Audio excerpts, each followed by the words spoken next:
अरे अब कुछ मत पूछ विमला, लाख जतन करने के बाद भी महीने के आखिर तक हाथों में चमन्नी भी नहीं बच पाती।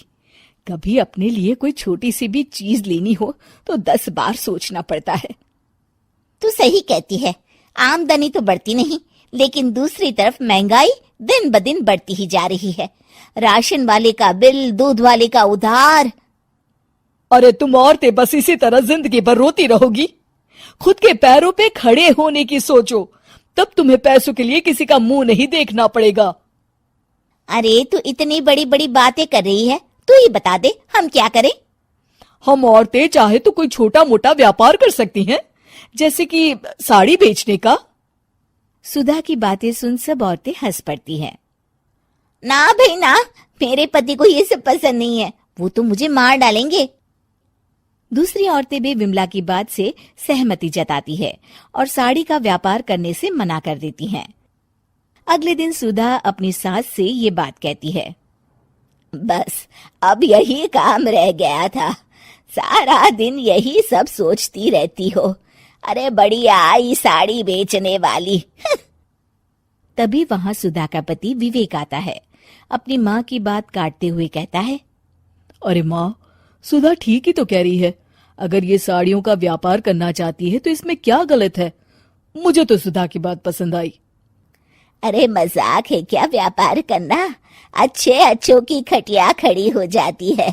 मैंने दुनिया देखी है।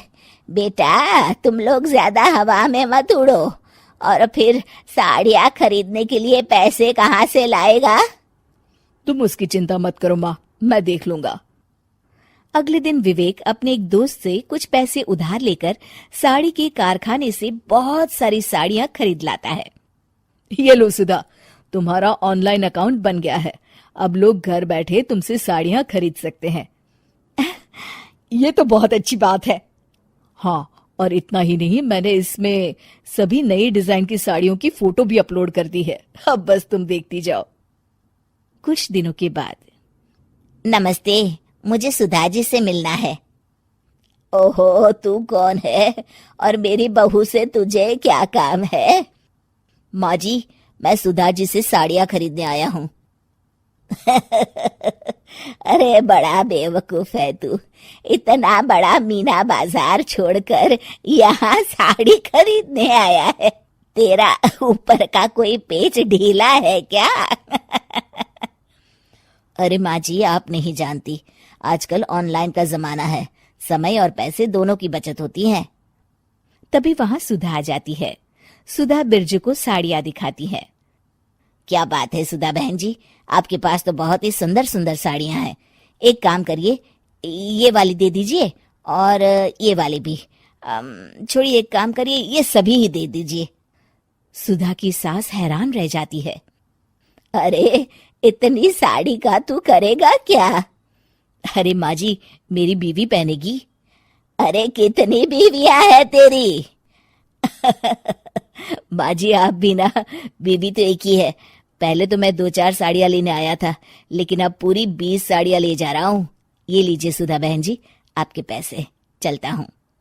धीरे धीरे सुधा के द्वारा घर में खोली गई छोटी सी दुकान चल पड़ती है और देखते ही देखते सुधा के घर ग्राहकों की लाइन लग जाती है।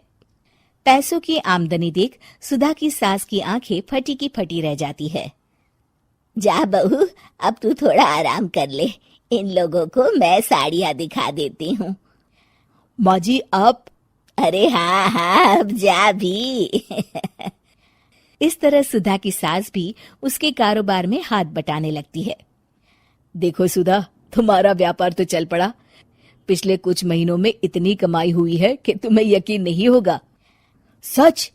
हाँ, और तुम्हें पता है माँ, दोस्त से लिया हुआ उधार भी चुकता करके अच्छे खासे पैसों की बचत भी हो गई है। सुधा की सास अपनी बहू और बेटी की कामयाबी पर बड़ा खुश होती है। बहू की तरक्की देख के मैं बहुत खुश हूँ बेटा।